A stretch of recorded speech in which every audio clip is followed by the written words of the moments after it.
Esse, esse módulo, ó, já está gravando, tá? Nesse módulo agora, que é o 2, né? A gente está começando hoje, eu vou mudar um pouquinho ali a estratégia de avaliação, porque daquele jeito que eu fiz estava dando muito trabalho para corrigir, para vocês fazerem também devia estar dando, né? Então eu vou dividir as avaliações a cada 2 semanas, né? Aí no caso, não sei se vocês já foram olhar lá na plataforma, vai ter atividade só a partir da semana que vem, tá? E aí essa atividade da semana que vem vai contemplar o conteúdo da semana que é a primeira, né? Nessa aula de hoje, a semana que começou na segunda-feira, e vai contemplar o conteúdo da próxima semana. Tá? Então é a semana 7 e 8. A gente está na semana 7, a semana que vem é a semana 8. E daí eu vou abrir a atividade lá, eu pretendo abrir a atividade segunda-feira. Eu não sei se até segunda eu já vou ter conseguido preparar, mas eu pretendo conseguir preparar até segunda. E daí eu vou dar 2 semanas para vocês fazerem, tá? A atividade vai ser só na plataforma mesmo. Não vai ter que enviar arquivo em PDF pela plataforma, não. É só questionário lá na plataforma. Então, vão ter 2 atividades dessa ao longo do módulo. Uma atividade vai ser aberta na semana que vem, na semana 2, né, do módulo, no caso, a semana 8.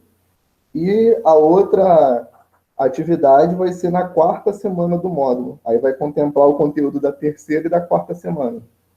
Tá? E na quinta semana a gente vai fazer uma atividade síncrona, tipo aquela que a gente fez na semana 5 lá no Google Meet. No Google Meet não, no Kahoot, tá? Então são 3 avaliações no módulo. 2 assíncronas e uma síncrona. E aí vai ficar melhor para todo mundo.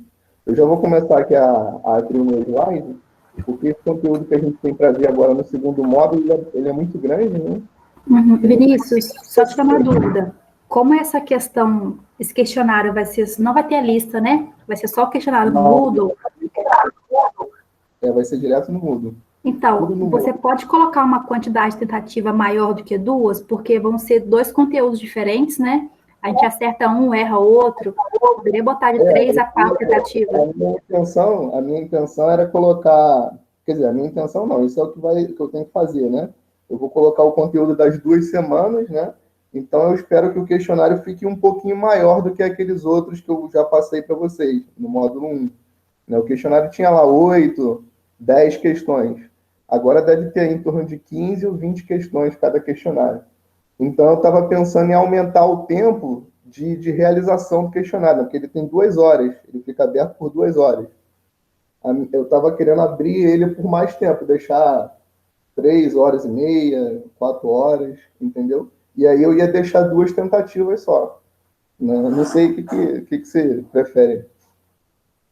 Mais de 2 tentativas com um tempo. Porque se for 4 horas, 5 tentativas, aí também é muito, né? Tem que ser um pouco mais. A cobrança ela precisa ser um pouco mais rigorosa do que isso, né? Não precisa ser 5, mas umas 3 ou 4, dependendo do conteúdo, né? Porque 2 para 2 conteúdos é praticamente uma tentativa por conteúdo, porque são 2 conteúdos de uma vez. Isso é. Então eu vou colocar 3 tentativas, tá bom? De 3 horas e meia. Tá bom ou não?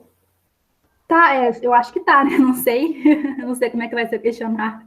Mas por Pelo enquanto menos tá. esse questionário do modo das 2 primeiras semanas o conteúdo não é complicado demais, não. É um conteúdo bem relativamente simples, né?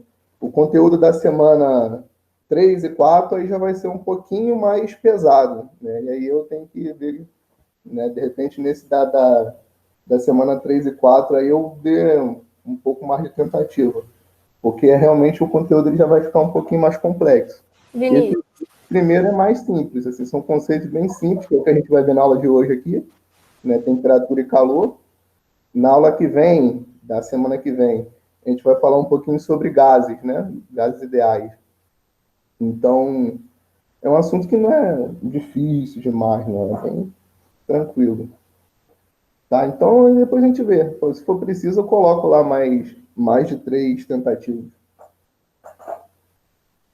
Também as notas do módulo 1 já foram boas, né? todo mundo aí com a nota, com a média boa. Então, para esse módulo agora, não tem tanto desespero, né? O pessoal está falando aqui no comentário, eu também concordo, de deixar ali, deixar para a gente visualizar o que a gente errou. Porque além de mostrar a nota, mostrar qual que errou e qual que acertou. Deixar essa visualização. Tá bom, vou fazer isso. Apesar de Obrigada. que isso aí ou seja, na primeira tentativa você erra ali um pouco, na outra você acerta tudo, né? Mas tudo bem, não tem problema não. E, aliás, a questão do valor, né, que vai valer os questionários, eles vão valer os dois juntos, metade da nota do módulo, tá? Então, tem pesos diferentes. São 3 avaliações, esses 2 questionários aí, os dois, cada um deles vale 25% da nota. Então, os dois juntos valem 50% da nota do módulo. E aí, a atividade da terceira semana de avaliação, aí, que é a atividade síncrona, vai valer também 50%. Tá? Tudo bem? Tudo bem, mas igual você falou, se a gente errar, depois acerta. Dependendo, não. Se for uma conta, a gente sabe que errou a conta. Não significa que vai acertar a conta na próxima. A gente pode errar de novo. Entendi. Mas aí você não deu a sugestão de dar a resposta certa, não? Você falou só de mostrar se acertou ou errou, né? Porque da última vez estava só mostrando a nota, mas você não sabe qual questão que acertou e qual questão que errou, para Não mostrar entendi. isso, quais questões acertaram e quais questões que erraram. Beleza. Pode ser assim, então. Depois eu vou configurar lá, quando eu estiver fazendo a atividade, eu vou configurar para dar o feedback dessa forma aí que você falou. Né? Dizendo se acertou ou errou cada questão, mas sem dizer qual é a opção correta. Então vamos aí, vamos começar logo a aula, porque o conteúdo é grande, né? A gente tem que aproveitar o máximo de tempo que a gente puder. Tá? Então hoje, na aula de hoje, a gente vai falar um pouquinho sobre temperatura e calor, né? Que são os assuntos aí que introduzem a termodinâmica. Tá? Na termodinâmica, a gente estuda a relação, né, de sistemas formados por um número de partículas muito grande com o meio externo, né, no sentido de tentar extrair desses sistemas uma energia que seja útil, de alguma forma, né, para realizar uma tarefa aí cotidiana. Então, por exemplo, os motores dos carros, né, ou de qualquer coisa, qualquer motor a combustão, eles têm um princípio de funcionamento deles aí baseado nas leis da termodinâmica. Então, a termodinâmica estuda esse tipo de coisa. O primeiro conceito que a gente vai falar nesse slide aqui tem aquele roteirinho da aula, né? Então, são esses os tópicos aí que a gente vai falar na aula de hoje. Aí. Temperatura, escalas termométricas, calor e equilíbrio térmico, lei zero da termodinâmica, capacidade térmica, calor específico, calor sensível e calor latente. Isso aqui é o assunto da aula de hoje. São muitas coisas, mas são conceitos simples. A gente vai entender aí muito rapidamente essas ideias. Então, o primeiro ponto aí que a gente vai discutir é o conceito de temperatura. Tá? O conceito de temperatura ele está associado a um sistema formado por um número muito grande de partículas. Né? Quando você tem um recipiente contendo um gás, por exemplo, você tem ali as moléculas se deslocando, né? se locomovendo para aquele recipiente, e aí a temperatura tem uma relação com a energia cinética média das moléculas ali dentro, como a gente vai ver aqui no nosso próximo slide.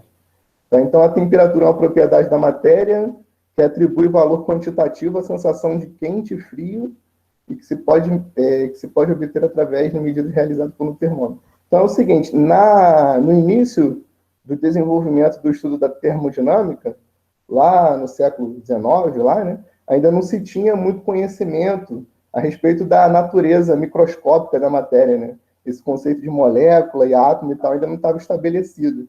Então, eles atribuíam à temperatura essa definição que está dada aí, né? É uma propriedade da matéria que permite a gente quantificar, né, medir rigorosamente, né, a sensação de quente e frio das coisas. Então, essa é uma definição mais antiga, né, mais termodinâmica, propriamente dito. Né?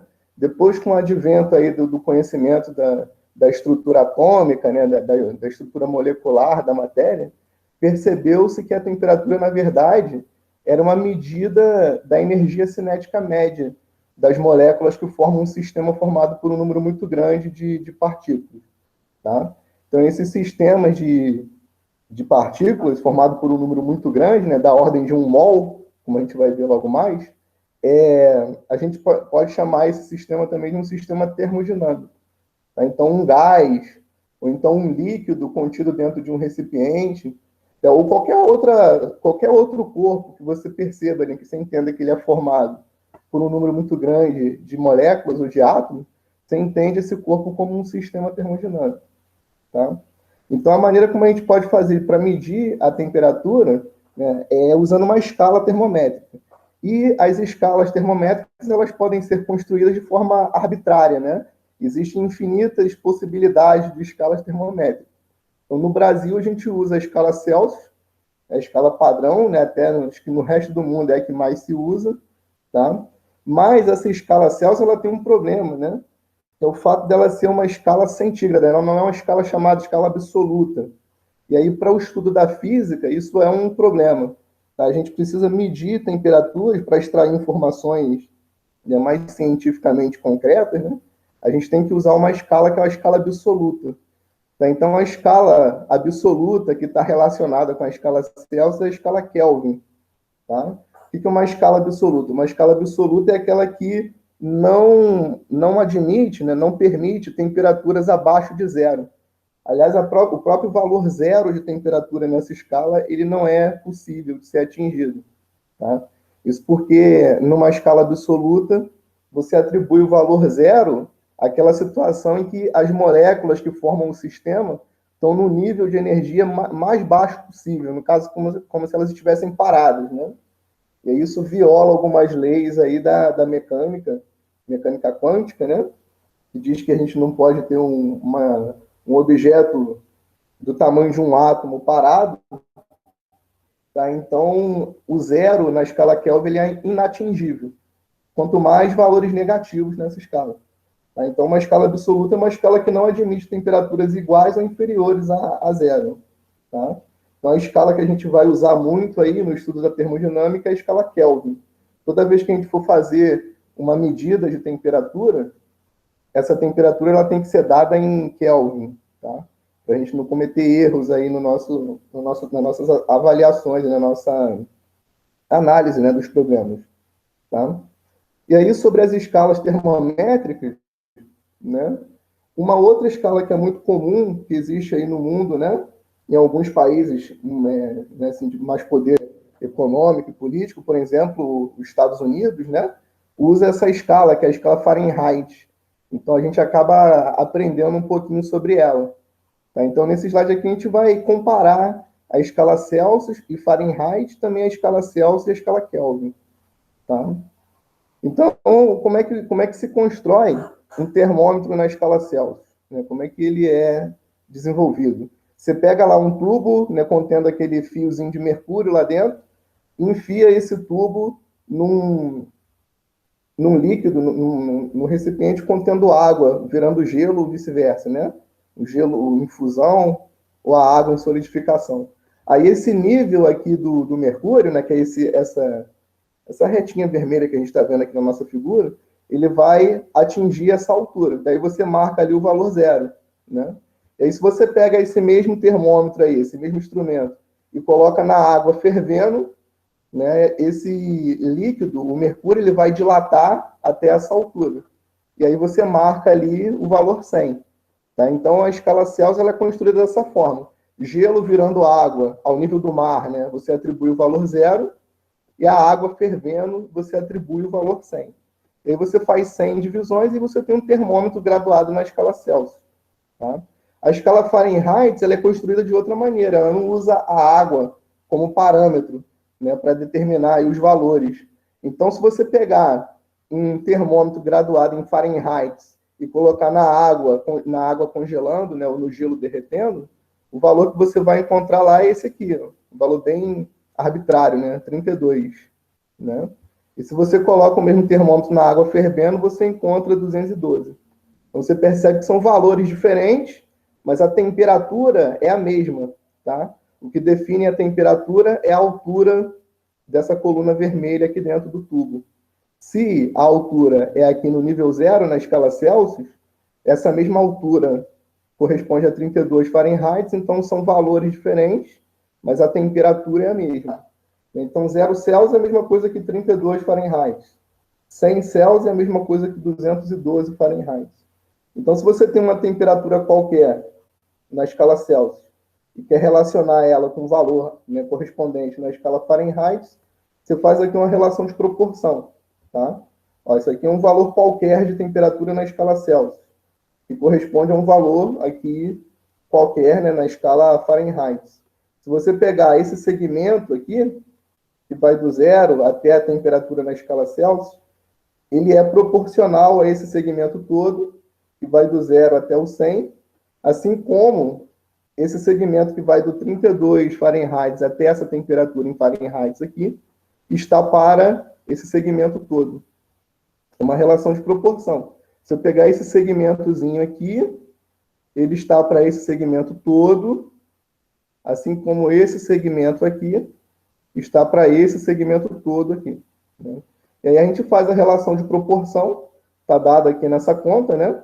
Então eu pego TC menos 0, corresponde a esse intervalo aqui, na temperatura Celsius, né? Está para 100, que é a variação do 0 até o 100, né? TC menos 0 está para 100 menos 0, assim como TF menos 32 está para 212 menos 32. Aí, se você fizer a conta, TC menos 0 dá TC, 100 menos 0 dá 100, TF menos 32, TF menos 32, 212 menos 32, 180. Tá? Então, você tem essa relação entre as duas temperaturas. Uma vez que você conhece o valor da temperatura na escala Celsius, quer passar para a escala Fahrenheit, você usa essa conta que está aqui. Tá? Mas aí ela pode ser simplificada, né? Aqui tem 100, aqui tem 180. Então, se você divide por 20 dos dois lados, o 100 vira 5, o 180 vira 9. Tá? Então, essa equaçãozinha que está aqui, ó, ela mostra a relação entre uma temperatura na escala Celsius e a correspondente temperatura na escala Fahrenheit. Tá? Vamos supor que você coloque o valor de temperatura aqui na escala Celsius igual a 50. 50 graus Celsius. Divide 50 por 5, dá 10. Passa o 9 para o outro lado multiplicando, dá 90. O 32 passa somando, 122. Então, 50 graus Celsius é a mesma coisa que 122 graus Fahrenheit. Tá? Então, essa é a relação entre essas escalas Celsius e Fahrenheit. A gente só aprende aí a escala Fahrenheit mesmo porque ela tem alguma relevância no mundo aí, né? Mas para a gente o que vai interessar mesmo são as escalas Celsius e Kelvin, né? Então, se a gente repetir esse procedimento aí, né, e for comparar a escala Celsius com a escala Kelvin, a gente vai perceber o seguinte, ó, o 0 graus Celsius corresponde a 273 Kelvin, tá? E o 100 graus Celsius corresponde a 373 Kelvin, tá? Então, você vê que a variação do 0 até o 100 é uma variação de 100, né? A variação de 273 até 373 também é uma variação de 100. Então, essas escalas elas são bem parecidas, né? Diferente do que acontece entre Celsius e Fahrenheit. Aqui do 0 ao 100 variou 100. Do 32 ao 212 variou 180. Então, as variações, se você for comparar Celsius com Fahrenheit, né? Cada subdivisão, elas são diferentes. Mas entre Celsius e Kelvin isso não acontece. Né? A escala ela é a mesma. Ela só muda ali os valores, né? Correspondência. O 0 está associado ao 273 e o 100 está associado ao 373. Então, se você faz essa relação de proporção que eu fiz aqui para o primeiro caso, você vai encontrar essa regra que relaciona a temperatura em Celsius e em Kelvin.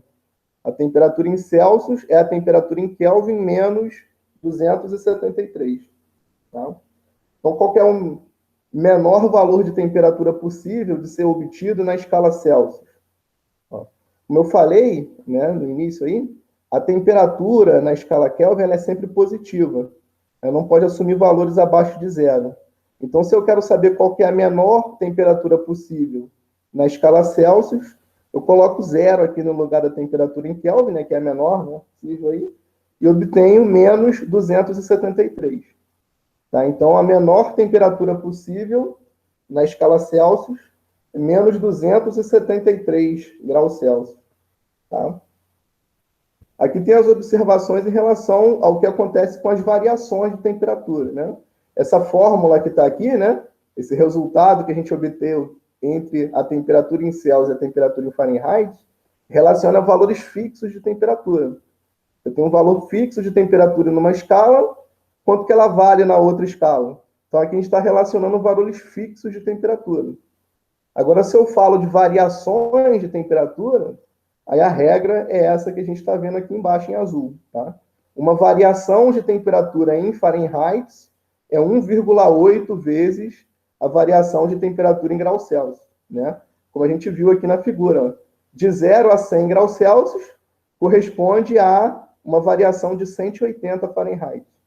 Tá? Então, se esse ΔC aqui é 100, 100 vezes 1,8 dá 180. Né? Então, se eu tenho uma variação de 1 grau Celsius, em Fahrenheit, essa variação é de 1,8 Fahrenheit. Tá? Já para a escala Celsius e Kelvin, elas são iguais, as variações elas são iguais. Né? Tá? Se eu tenho uma variação de 1 grau Celsius, corresponde a uma variação de 1 Fahrenheit, de 1 Kelvin. Se eu tenho uma variação de 50 graus Celsius, corresponde a uma variação de 50 Kelvin. Tá? Lembrando que, como a escala Kelvin ela é uma escala absoluta, ela não admite valores negativos, então a gente não fala grau para ela, não. Tá? Não é uma escala centígrada, né, ou graduada, é uma escala absoluta. Tá? Então, a gente pode usar o termo grau para o Celsius, para o Fahrenheit, mas para o Kelvin não se deve usar o termo grau. Isso é um erro. Tá? Então, em relação às escalas termométricas, a gente tem isso aí, né? Então, um conceito... se vocês tiverem alguma dúvida aí sobre o que eu falei, o que eu expliquei, pode perguntar, tá? Essas continhas aqui são só a explicação de onde vem essas fórmulas, né, essas regras, tá? É uma relação de proporção. Lendo aí o material, você consegue entender, não é difícil de entender.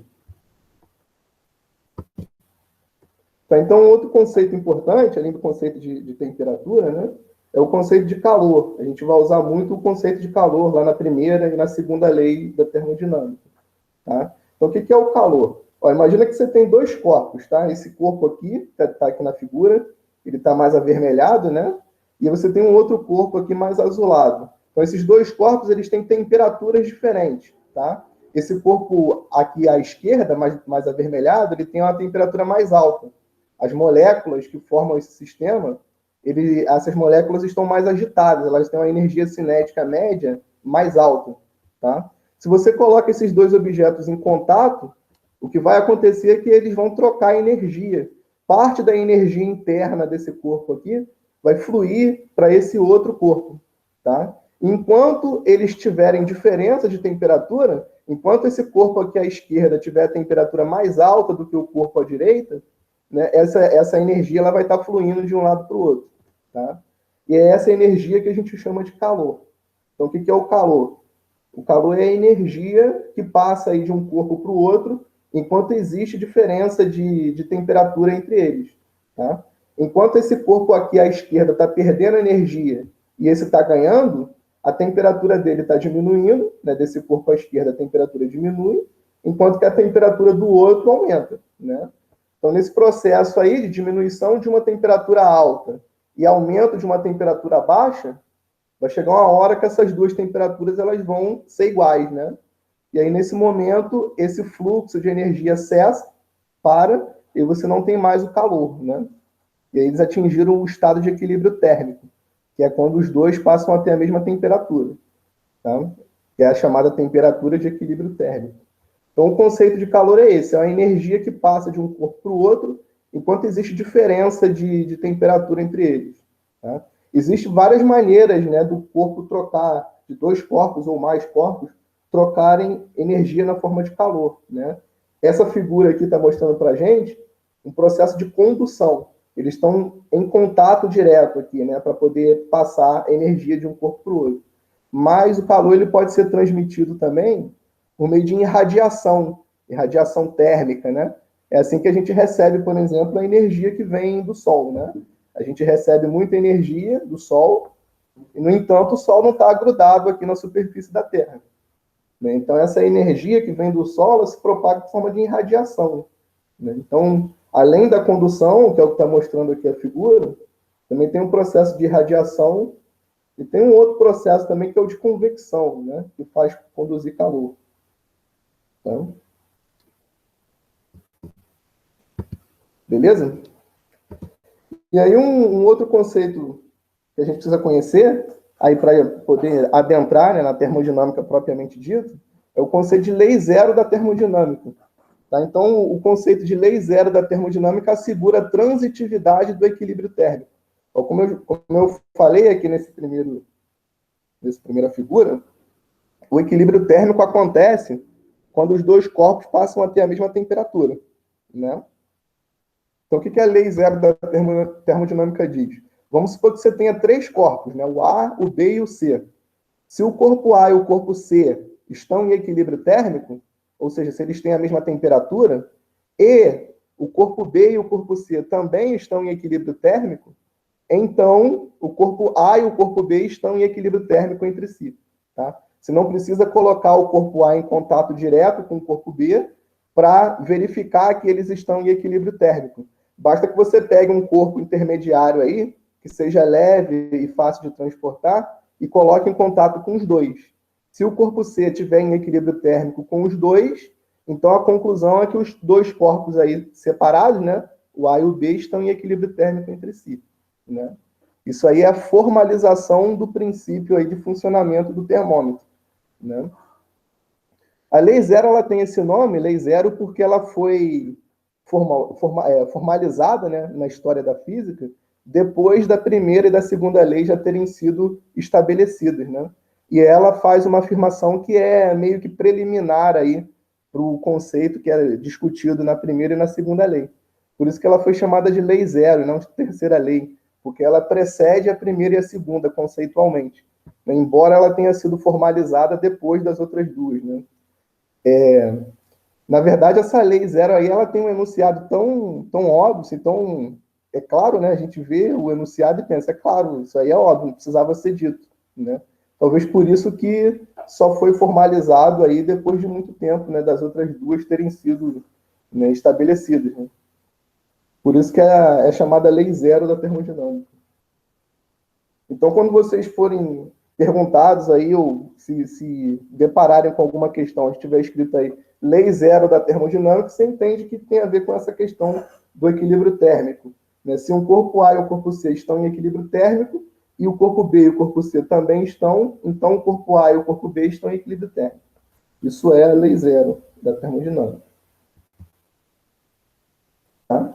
Então, até aqui a gente discutiu conceitos, né? Tirando essas formulinhas matemáticas aqui da temperatura, que a gente não vai usar quase nada, a gente discutiu muito conceitos, né? Agora a gente vai partir mais para ideias mais operacionais, né? De mais conta, né? Com mais fórmula, tá? Então, a primeira ideia aí que a gente vai conhecer é o conceito de capacidade térmica de um corpo. Então, o que é capacidade térmica de um corpo? Vamos supor que você tenha um certo objeto, né, um bloco, ou uma massa de alguma coisa, e você coloque esse objeto em contato com uma fonte de calor, uma fonte de energia. Esse objeto, se ele não estiver perto aí do estado de mudança de fase dele, né, se ele tiver uma temperatura tal que ele esteja longe da mudança de fase, se eu coloco esse objeto em contato com uma fonte de calor, ele vai estar recebendo energia na forma de calor. E aí a sua temperatura vai estar aumentando, né? A gente define a capacidade térmica de um corpo como sendo a razão entre a quantidade de energia que entra nesse corpo, que é esse Q maiúsculo aqui, tá? Dividido pela variação de temperatura que ele sofre, tá? Então vamos supor que um corpo receba 500 calorias de energia e varia a temperatura em 500 graus Celsius. Qual é a capacidade térmica desse objeto aí? 500 por 500 dá 1, né? Tá? Então, essa é a definição de capacidade térmica. Tá? você vê que a capacidade térmica de um corpo, ó, o C maiúsculo aqui, é inversamente proporcional à variação de temperatura. Então, dada uma certa quantidade de energia que entra nele na forma de calor, vamos supor que você tenha dois corpos, um corpo A e um corpo B. Nos dois, você coloca a mesma quantidade de energia. Aquele que sofrer menor variação de temperatura vai ter a maior capacidade térmica. Tá? A capacidade térmica ela é tão maior quanto menor é a variação de temperatura que um corpo sofre para uma dada quantidade de energia que ele recebe. Tá? Então, lá na praia, né, o exemplo clássico, quando está se aprendendo esse conceito, né, na praia, quando você pisa na areia, no horário lá de meio-dia, você queima o seu pé, né? A areia está muito quente. E aí você entra na água, você congela porque a água está muito gelada. Então, o que está acontecendo ali é o seguinte, a água ela tem uma capacidade térmica alta e a areia tem uma capacidade térmica baixa. Então, apesar dos dois corpos aí estarem sobre a incidência, né, da energia proveniente da mesma fonte, que é o Sol, a capacidade térmica da água sendo alta, ela varia pouco a temperatura. Ela está recebendo muita energia do Sol, mas a variação de temperatura que ela sofre é pouca. Por isso que ela permanece fria. A areia, pelo contrário, ela tem a capacidade térmica baixa. Então, ela recebe energia proveniente do Sol, e aí a variação de temperatura que ela vai sofrer é muito alta, porque a capacidade térmica é baixa. Tá? Então, essa é a definição de capacidade térmica. Tá? Em outras palavras, a capacidade térmica é a quantidade de energia que você precisa colocar num corpo para variar de uma unidade a sua temperatura. Tá? Então, qual que é a unidade dessa quantidade física aqui, capacidade térmica, no Sistema Internacional de Unidades? Ó, a energia, que é esse Q, a gente aprende, né, desde da Física 1, que a energia é medido em joules, né? Então, joules é a unidade de energia, é a unidade do Q aqui de cima. E a variação de temperatura, como eu falei, né, a gente tem que usar a temperatura em Kelvin, né? A temperatura padrão aí para o estudo da física, a que está no Sistema Internacional de Unidades, é o Kelvin. Então, a unidade do Sistema Internacional para essa grandeza é Joule por Kelvin. Tá? Só que a gente não usa com tanta frequência essa unidade do Sistema Internacional. Na termodinâmica, a gente quase nunca usa as unidades do Sistema Internacional. Tá? A gente usa mais essa unidade de energia aqui, que é a caloria. Tá? A caloria ela é uma unidade que ela foi historicamente construída aí no estudo da termodinâmica para representar uma grandeza que até então não se sabia que era energia. Tá? Lá no passado, né, antes do acontecimento aí do estudo da matéria microscopicamente, né, na época em que não se sabia, não se conhecia a estrutura microscópica da matéria, as pessoas achavam que quando você colocava corpos a temperatura diferente e eles variavam a sua temperatura, isso acontecia porque fluía um fluido, né? Fluía algo como se fosse um líquido de um corpo para o outro, do quente para o frio. E aí por isso que eles equilibravam a temperatura. Mas aí com o tempo, Joule mostrou que na verdade esse fluido que eles queriam aí que existisse, na verdade ele não existia. O que passava de um corpo para o outro era energia, né? Então, ele percebeu que essa caloria aqui, na verdade, representava uma certa quantidade de energia. Tá? Essa quantidade de energia, se você for passar para Joule, tem essa relação aqui. Ó. Uma caloria é aproximadamente 4,18 joules, 4,2, né? Tá? Então, por razões históricas, se manteve aí o uso da caloria, tá? Mas aí a concepção do que significa caloria, né, o significado físico disso foi alterado. Antes eles achavam que era uma coisa material mesmo, né? Depois eles perceberam que era, na verdade, energia, que passava lá de um corpo para o outro. Tá? E outra coisa também que a gente usa com frequência, quando a gente está falando aqui de capacidade térmica, é a temperatura em graus Celsius mesmo. Tá? Se vocês lembrarem aí do início da aula, eu falei que a gente não deve usar temperatura em graus Celsius, né? Porque isso leva a erros, né? Se eu tenho uma certa grandeza, uma certa grandeza física para medir, eu preciso da temperatura, eu tenho que usar a temperatura em Kelvin, tá? Mas como a gente viu também, nesse slide aqui, se eu estou falando de variação de temperatura, ó, variação de temperatura em Celsius é igual a variação de temperatura em Kelvin.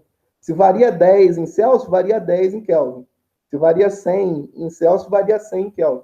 Então, quando eu falo de variações de temperatura, tanto faz, na verdade, tá? Se eu uso Kelvin ou Celsius, porque as variações, elas são iguais. Nessa fórmula aqui aparece a variação de temperatura. Então, se eu escrevo aí a unidade em termos do Kelvin ou em termos do grau Celsius, como aqui eu estou falando de variação de temperatura, tanto faz. Não tem nenhum problema eu usar o grau Celsius nesse caso. Tá? A gente vai ver que a gente só é obrigado a usar grau Celsius quando a fórmula, né, quando a expressão matemática se refere não a uma variação de temperatura, mas um valor fixo de temperatura, que é o que vai acontecer lá no estudo dos gases na semana que vem. Tá? Então, se eu estou falando de variação de temperatura, não tem nenhum problema aí de usar grau Celsius no lugar do Kelvin. Por isso que essa unidade aqui ela é mais recorrente, tá? Caloria por grau Celsius. Tá? Então, uma propriedade aí, né, interessante, na verdade, essa parte em negrito que está escrito aqui, ó, a capacidade térmica de um corpo depende do material de que é feito e também depende da massa desse corpo. Tá? Isso é uma notícia ruim a respeito aí dessa grandeza, capacidade térmica. Ela depende do material, logicamente, né? Tem materiais que variam mais, você consegue verificar uma variação de temperatura maior do que outros, né? Por exemplo, materiais metálicos, qualquer quantidadezinha de energia que você coloca neles, a temperatura deles varia muito, né? A panela esquenta muito rápido, né? Porque ela tem uma capacidade térmica baixa, tá? Então, a capacidade térmica depende do material. Se a panela é feita de metal, ela esquenta muito rápido. Se a panela é feita de barro, ela já demora um pouco mais para esquentar. Tá? Então, a capacidade térmica depende do material e também depende da massa do corpo. Ou seja, vamos supor que eu tenha dois corpos feitos exatamente do mesmo material. Tá? Se um tem uma massa maior do que o outro, a capacidade térmica desse que tem massa maior é maior do que a capacidade térmica daquele que tem massa menor. Tá? Então, não é só o material que influencia nessa grandeza. A quantidade de matéria também influencia, a quantidade de massa, né, que esse objeto tem. Então, isso é ruim, porque se eu quisesse, por exemplo, tabelar essa grandeza aqui, a capacidade térmica, eu não consigo. Vamos supor que eu quisesse saber qual que é a capacidade térmica do ferro. Não sei, depende da massa. Qual que é a capacidade térmica do alumínio? Não sei, depende da massa. Tá? Então, a capacidade térmica ela tem esse problema de não poder ser tabelado, porque depende da massa. Tá? Agora, a notícia boa é que a dependência da massa é de forma diretamente proporcional. Ou seja, se eu tenho um certo corpo lá, feito de um material que eu conheço, eu sei a capacidade térmica desse corpo, então eu posso afirmar que se eu tenho o dobro de massa do mesmo material, a capacidade térmica é o dobro.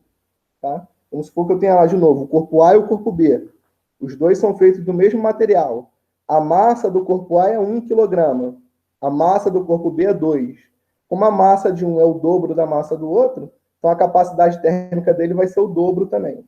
Tá? Então essa é uma informação boa, porque a partir daí a gente pode escrever a capacidade térmica dessa forma aqui.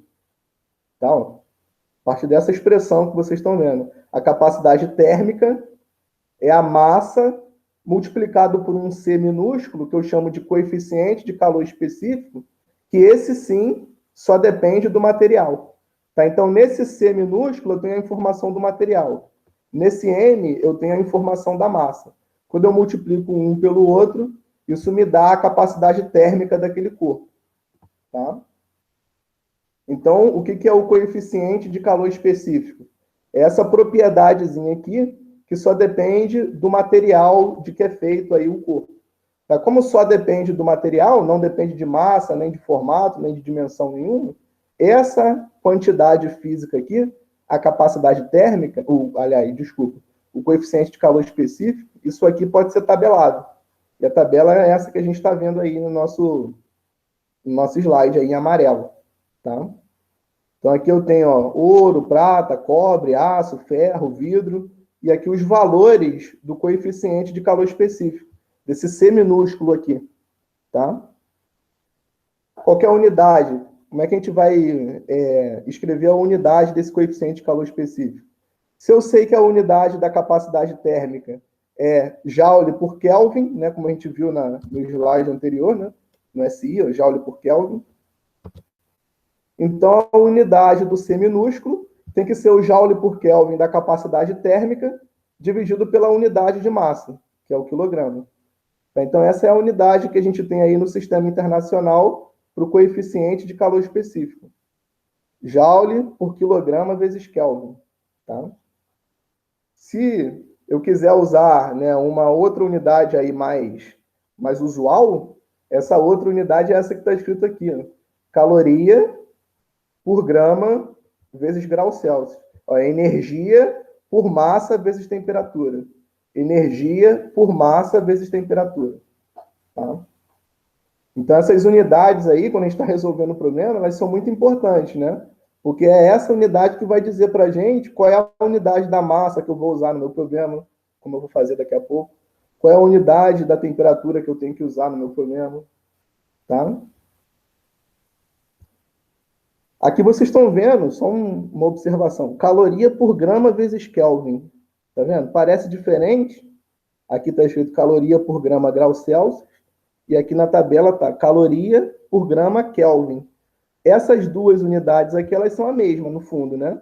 De novo, como a gente está falando de variação de temperatura, então se eu escrevo em grau Celsius, ou se eu escrevo em Kelvin, tanto faz. Tá? Então essas duas unidades aqui, elas são completamente análogas, equivalentes. Alguma pergunta aí até aqui, não? Né? São as informações, assim, muitas, né? Mas com os exercícios a gente vai acostumando. Vamos fazer um exemplo numérico disso agora, então. Então, só para recapitular aqui rapidinho, tá? A capacidade térmica é energia por variação de temperatura, tá? E o coeficiente de calor específico é a capacidade térmica dividida pela massa, que é o que está aqui. Certo? Então, vamos fazer esse exemplo numérico aqui para a gente aplicar isso mais na prática aí, tá? Então, você tem uma tigela feita de prata pura, né? Não tem outro material, só prata. Essa tigela recebe de uma fonte de calor 2.800 calorias de energia. E a sua temperatura varia de 27 graus Celsius a 37 graus Celsius. Qual é a massa em quilogramas dessa tigela? Então, primeiro vamos anotar aí quais são as informações que a gente tem, né? Ó, a energia recebida pelo objeto, pela tigela, é uma energia de 2.800 calorias. A variação de temperatura que esse objeto sofreu é uma variação de 10 graus Celsius, né? Variou de 27 até 37. Então, a variação é de 10 graus Celsius. Tá? Eu quero saber qual é a massa da tigela. Tá? Essa que é a questão. Para isso, eu vou precisar do coeficiente de calor específico. Então, se não foi dado no enunciado, não está aqui no nosso enunciado, a gente recorre à nossa tabela. Ó, a tabela está aqui. E a tabela diz para a gente que a prata tem esse coeficiente de calor específico aqui, ó. 0,056 caloria por grama Kelvin, né? Ou 0,056 caloria por grama Celsius. Tá? Então, essa informação aqui do coeficiente de calor específico vai ser usada aí para a gente para determinar a massa da nossa tigela. Isso porque, como a gente viu também aqui no slide anterior, né, o que é a relação entre o coeficiente de calor específico e a capacidade térmica? É só multiplicar pela massa, o coeficiente de calor específico, que eu obtenho a capacidade térmica. Então, se eu quero encontrar a massa, eu pego a capacidade térmica e divido pelo coeficiente de calor específico. Tá? Então, como é que eu vou obter a capacidade térmica desse corpo aí? Por definição, eu vou pegar a quantidade de energia que entra na forma de calor, 2.800 calorias, e vou dividir pela variação de temperatura. Tá? Então, 2.800 dividido por 10 dá 280. Né? Então, essa é a capacidade térmica aí da tigela. 280 calorias por grau Celsius. Tá? Então, se eu tenho agora, né, a capacidade térmica e sei qual é o coeficiente de calor específico, como é que eu acho a massa? É só dividir um por outro, né? Usando essa regrinha, eu tenho que a massa é a capacidade térmica dividido pelo coeficiente de calor específico. Então, dá 5.000, ó, 280 dividido por 0,056 dá 5.000. Tá? 5.000 o quê? Ó, por isso que eu digo que a unidade das grandezas, né, elas são fundamentais, a gente tem que olhar para a unidade sempre. 5.000 gramas, né, porque olha só, eu peguei isso aqui, o coeficiente de calor específico, usei nessa fórmula aqui, se você fizer a análise dimensional aí, né, pega as unidades depois com calma na hora que estiver estudando, faz a análise dimensional, você vai ver que essa massa aqui, ela vai dar em gramas, tá? Então, eu sei que dá em gramas porque a unidade aqui do coeficiente de calor específico informa isso para a gente. Tá? Agora, se eu passo para quilogramas, que é o que pede, 5.000 gramas em quilogramas são 5 quilogramas. Tá? Então, essa é a massa da tigela aí de prata, 5 quilogramas. Você coloca essa quantidade de energia, ela vai variar de 10 graus Celsius. Tá? Então, até aqui o que a gente viu foi a definição de capacidade térmica, E sobre ΔT, e a definição de calor específico, né? Que tem essa relação aqui com a capacidade térmica. Tá? Alguma dúvida?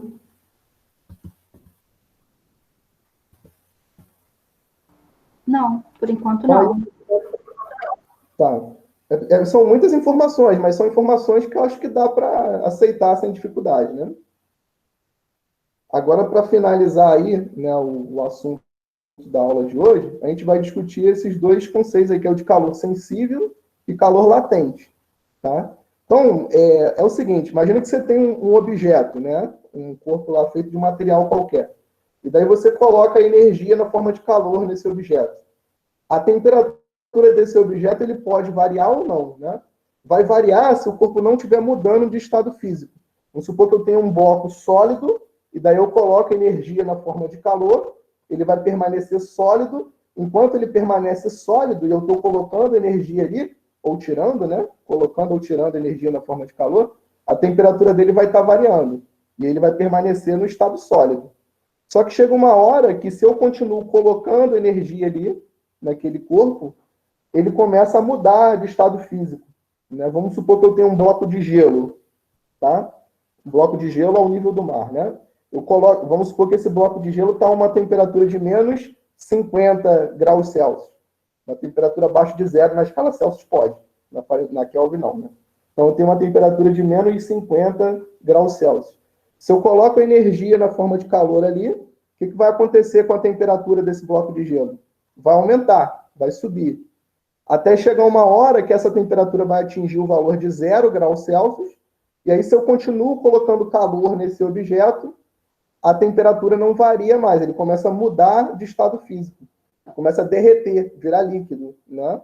Então, nesse processo de mudança de estado físico, a temperatura é que não muda, tá?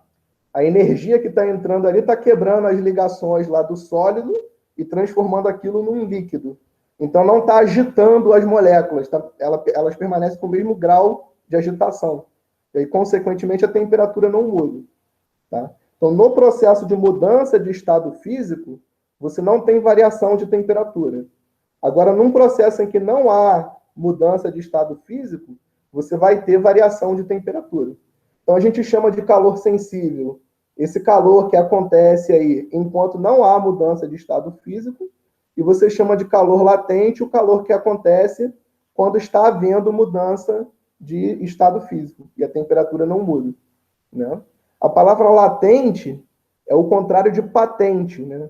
Patente é aquilo que é óbvio, que está na cara, que a gente verifica facilmente. O latente é aquilo que está escondido. Né? Por isso que esse calor associado à mudança de fase, ele é chamado de calor latente. Ele entra lá e você não percebe, porque não causa variação de temperatura no corpo. Tá? Então, o calor latente é aquele associado à mudança de estado físico. E o calor sensível é aquele que a gente observa variação de temperatura. No fundo, calor é calor, né? É energia que está entrando ou saindo do sistema, tá? Mas a gente dá essa classificação aí para essas duas situações, quando tem ou não mudança de estado físico, tá? E aí, no caso em que há mudança de estado físico, a gente pode recorrer aí às nossas formulinhas já aprendidas alguns minutos atrás, né? E chegar nessa fórmula que está escrita aqui embaixo. É chamada equação fundamental da calorimetria. Se eu pego esse ΔT, olha para essa primeira expressão. Se eu pego o ΔT, passo para o outro lado multiplicando, o Q é esse C maiúsculo vezes o ΔT. Mas o C maiúsculo é M vezes o C minúsculo. Então, onde tem C maiúsculo, eu troco por MC minúsculo, e aí dá essa expressão que a gente está vendo aqui embaixo, né? Ou seja, no fundo, isso que está escrito aqui embaixo, nada mais é do que aquilo que a gente já viu lá em cima, né? A gente simplesmente pegou essas duas fórmulas e juntou as duas numa coisa só, que é essa que está escrita aqui embaixo, tá? Isso é o que a gente chama de equação fundamental da calorimetria. Essa expressão a gente usa quando eu tenho um calor do tipo sensível, que é aquele que corresponde a uma variação de temperatura, tá vendo? Tem um ΔT aqui na fórmula, tá? Se não tiver mudança de estado físico, se eu tiver no calor latente, aliás, o contrário, né? Se tiver mudança de estado físico, se eu tiver no calor latente, eu não posso ter ΔT na minha fórmula, porque não tem variação de temperatura. A variação de temperatura não acontece. Tá? Então, o calor, nesse caso, é dado por essa formulinha que vocês estão vendo aí, M vezes L. Tá? O que é esse L? É o chamado coeficiente de calor latente. É a razão entre a quantidade de energia que você precisa colocar num corpo e a massa dele, né, no caso, né, para fazer ele derreter por completo, né, se for um processo de fusão. Tá? Vamos supor que eu tenha o gelo virando água. Tá? Esse L aqui diz para a gente qual é a quantidade de joule por quilograma que eu tenho que colocar nesse objeto para ele derreter. Tá? Então, se o objeto tem, sei lá, 5 quilos e esse L aqui vale 10, então eu preciso de 5 vezes 10, 50 aí de energia, tá? 50 joules. Então, essa que é a definição aí desse L, coeficiente de calor latente. É a quantidade de energia por unidade de massa que eu preciso para derreter ou para mudar o estado físico, não necessariamente só derreter, pode ser virar vapor também, por exemplo, como a gente vai ver no exemplo daqui a pouco. Tá? E aí, a unidade usual também para esse L é em calorias também. Né? Tem o Joule, que é a unidade padrão do Sistema Internacional, por quilograma, e a gente pode também usar caloria por grama. Essa é uma unidade possível do coeficiente de calor latente. Tá? E aí tem a curva de aquecimento, né? Que representa aí, simbolicamente, isso que eu falei. Né? Vamos supor que você tem um objeto inicialmente num estado sólido, a uma temperatura baixa.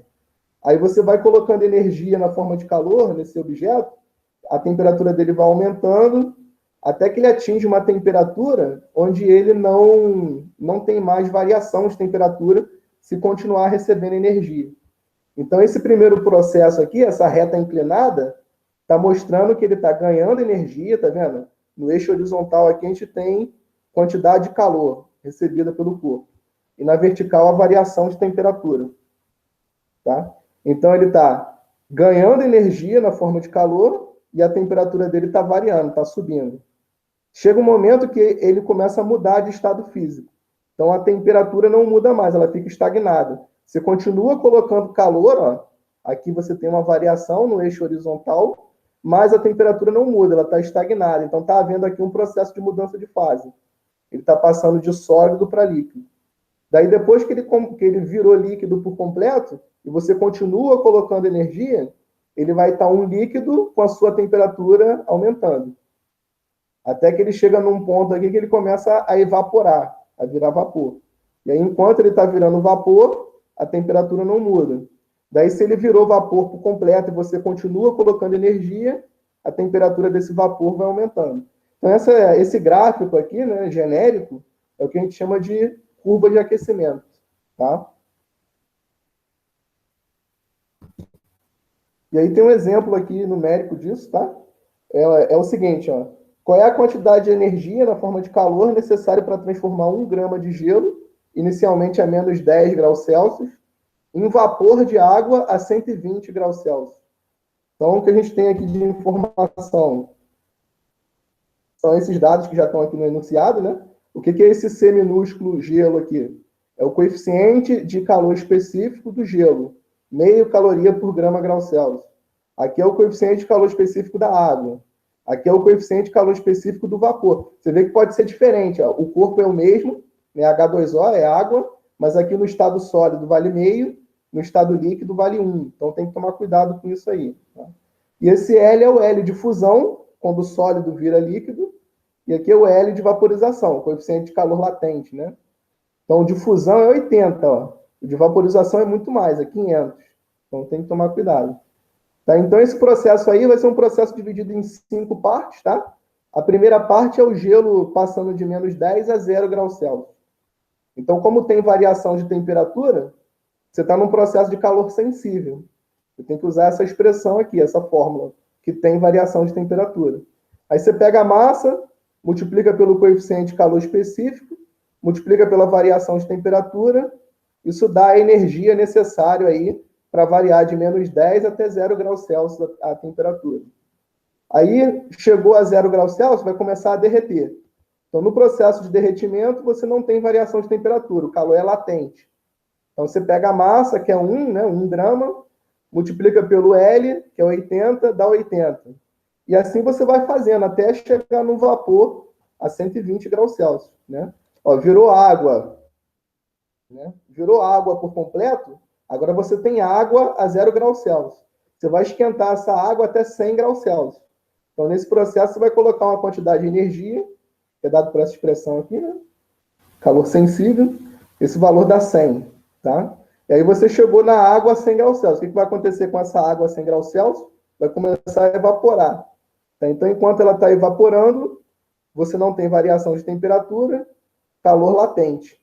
Dá esse valor aqui, 540. Tá?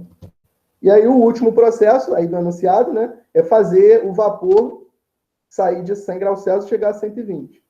Aí você faz essa conta aqui, que é calor sensível, de novo, né? Vai dar 10 calorias. Então, qual foi a quantidade total de energia que você colocou aí? É só somar tudo, né? Dá 735. Tá? Então, é bem simples. A curva de aquecimento é essa aqui, tá? Só rapidinho, eu tô acabando, mas 10 minutinhos acaba. Essa é a curva de aquecimento desse caso específico aí. Ó. Temperatura começa negativa aqui em menos 10, aí a temperatura aumenta até 0 graus Celsius. Quando chega em 0 graus Celsius, o sólido vira líquido. Aí completou a transformação de sólido para líquido, começa a temperatura a aumentar de novo, até chegar a 100 graus Celsius. Quando chega a 100 graus Celsius, o líquido vira vapor. Virou vapor por completo, a temperatura volta a aumentar. Tá? Então, essa é a curva de aquecimento desse problema aí. Vocês estão vendo aqui os valores, né? 5, 85, 185, 725 e 735. É o acúmulo aí dos calores que você está usando, né? Começou com 5, somou 80, somou mais 100, somou mais 540, somou mais 10. Então, é assim que faz a curva de aquecimento.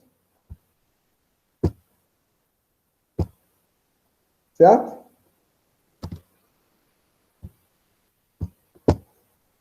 Estou acabando já, mais 8 minutinhos eu acabo, tá? E aí, para finalizar, também tem a questão da troca de calor, né? Entre os corpos. Vamos supor que você pega uma garrafa térmica ou um ambiente adiabático qualquer, né? Que não permite troca de calor com o meio externo. E aí você coloca esses objetos, alguns objetos ali dentro, pode ser 2 ou mais, né? Com temperaturas diferentes. O que vai acontecer é que esses objetos eles vão trocar a energia na forma de calor entre eles, de modo que a soma dos calores trocados, né, do Q de cada um, vai dar 0. Né? Porque um deles vai ter um Q positivo, a temperatura vai aumentar. O outro vai ter um Q negativo, a temperatura vai diminuir. E daí a soma desses Qs aí dentro do recipiente adiabático tem que dar zero, tá? Então, por exemplo, vamos fazer esse exemplo aqui logo para finalizar. Ó, vamos supor que você tem aí as massas de água a 12 graus Celsius e a 52 graus Celsius, tá? E aí você tem essas quantidades de água aí num total de 10 quilogramas. Você soma a massa fria com a massa quente, dá 10 quilogramas. Qual é a quantidade de massa de cada um deles que você tem que ter para a temperatura de equilíbrio ser 22 graus Celsius? Aí como é que a gente resolve esse problema? Primeiro a gente pega as informações, né? O coeficiente de calor específico da água é manjado, não precisa estar no enunciado, é 1 caloria por grama grau Celsius. Tá? A soma das massas tem que dar 10 quilogramas. Passando para grama, é 1.000 gramas, né?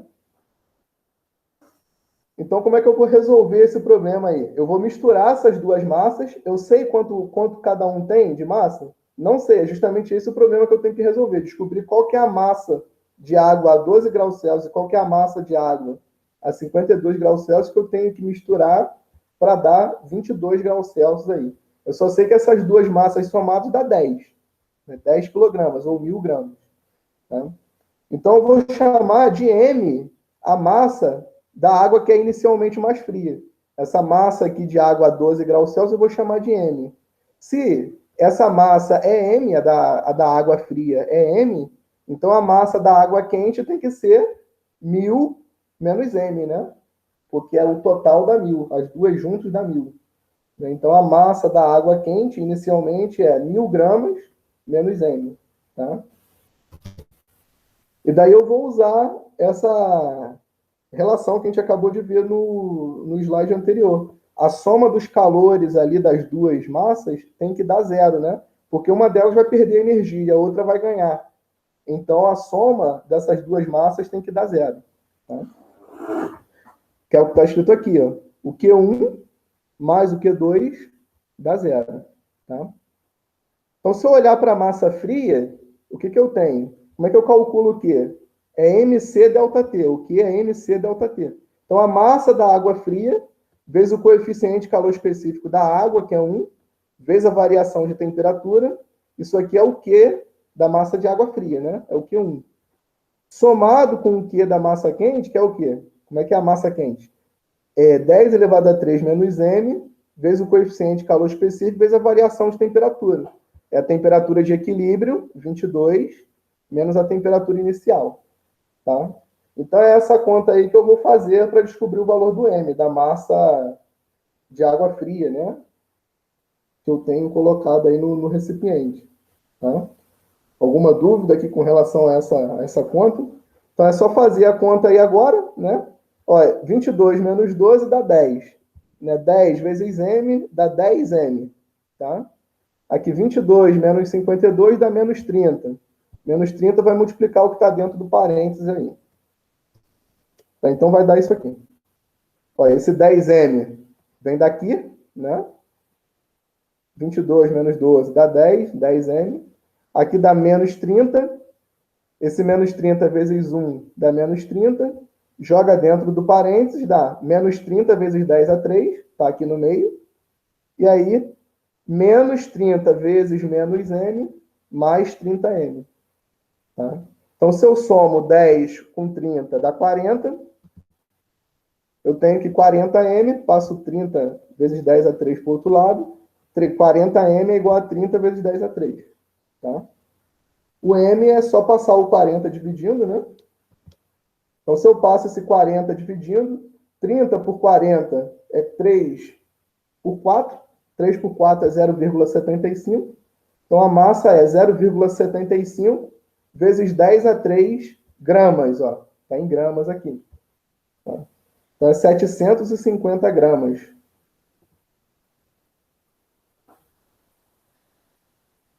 Certo? Na verdade, vai dar 7,5 kg, né? Porque o total dá 10 quilos. Tá? Aqui, na verdade, tem um erro nessa conta, né? Não é 10 elevado a 3, é 10 elevado a 4, né? Porque o quilo já é 10 elevado a 3. Vezes esse 10, dá 10 elevado a 4. Tá? Então, o resultado que está aqui está incorreto. Na verdade, é 7,5 kg. tem um erro de escala aí, tá? Então, a massa da água fria é 7,5 kg e a massa da água quente é 250. 250, aliás, 250 não, 2,5 kg, tá? 7,5 mais 2,5 dá 10, que é o que está dado aí no anunciado. Certo? Então, toda vez que vocês tiverem um problema desse tipo, aí você tem vários corpos trocando calor entre eles, o que você vai fazer é somar todos os Qs e igualar a zero. Igual a gente fez aqui. O Q da água fria mais o Q da água quente, somados, isso tem que dar zero. Certo? Aí uma observação aqui, né? Se a gente for olhar o enunciado, ele diz para a gente que a massa de água fria está a 12 graus Celsius e a massa de água quente está a 52 graus Celsius. Né? A temperatura de equilíbrio é 22 graus Celsius. Então, você vê que a temperatura de equilíbrio está mais perto de 12, está mais perto da temperatura fria, né? Do que da temperatura quente, que é 52.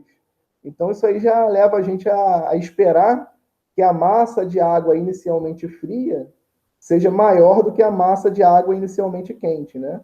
Que é o resultado que a gente obteve aí, né? 7,5 para a massa de água fria e 2,5 para a massa de água quente. Isso já era de se esperar, porque a temperatura de equilíbrio aqui está mais perto da temperatura mais baixa do que da temperatura mais alta. Como as massas são do mesmo material, que é a água, o coeficiente de calor específico é o mesmo, é 1, então é de se esperar que a massa fria fosse maior do que a massa quente. Foi o que a gente obteve aí como resultado. Tá? Alguma dúvida? Entenderam tudo aí?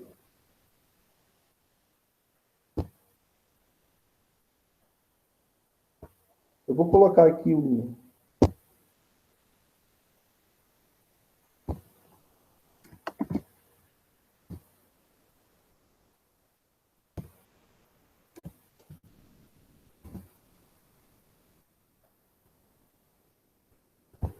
a lista de presença, está aí, tá?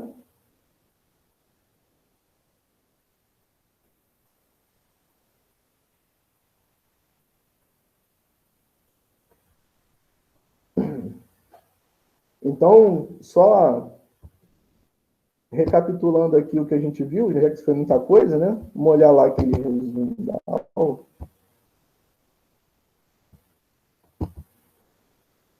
A gente discutiu aqui na aula de hoje o conceito de temperatura, né, de escalas termométricas, calor e equilíbrio térmico, lei zero da termodinâmica, capacidade térmica e calor específico, calor sensível e calor latente.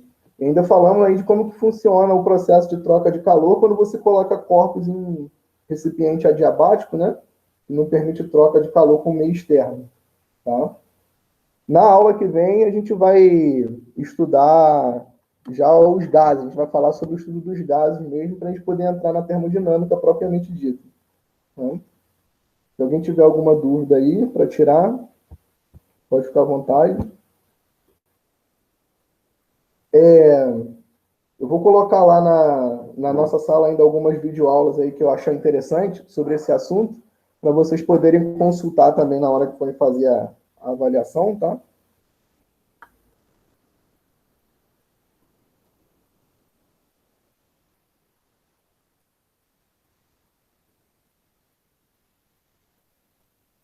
Então, se vocês quiserem tirar alguma dúvida aí, eu estou aqui à disposição, senão já estamos liberados já, tá? Boa noite. Tentem estudar aí o conteúdo da semana, ler o material para aprender bem esse conceito aí, que isso aí para vocês é importante lá no estudo da termoquímica lá, né? Vocês vão ter que saber um pouquinho sobre capacidade térmica, né? Calor. Isso, eu não achei o slide da aula de hoje, da semana 7. Você já colocou lá? Eu ainda não coloquei não, Gilmar. Eu terminei de fazer o slide tem uns 20 minutos, na verdade. Então eu vou colocar lá na plataforma amanhã de manhã, tá? Amanhã de manhã eu vou colocar o slide lá na plataforma, vou colocar umas videoaulas lá que eu achar interessante e vou... É só isso que tem para fazer. Tá bom, obrigada. Nada.